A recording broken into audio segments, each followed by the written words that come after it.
আজকে আসলাম এমন একটা জায়গা, আপনারা দেখতে পাচ্ছেন কতগুলো বানর। সবাইকে এই বানর দেখানোর জন্য নিয়ে আসছে। আপনারা অবশ্যই জানাবেন এই বানরগুলো কীরকম লাগলো আপনাদের কাছে, কারণ দুনিয়াতে অনেক কিছুই আছে দেখার মতন। ওই যে দেখেন কোথায় বানর, ওই যে দেখতে পাচ্ছেন সারা মাঠই বানর, সারা মাঠই বানর চলছে, চড়াচ্ছে।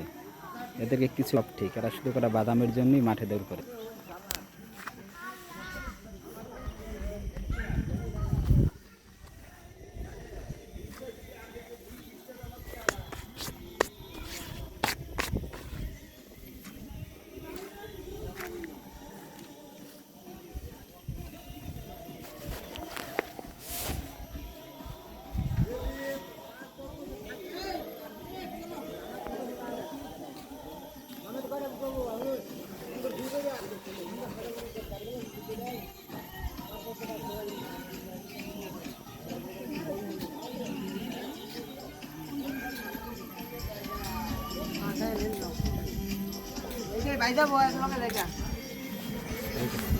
ফোনটা দেখি ফোনটা আসে না না আসে।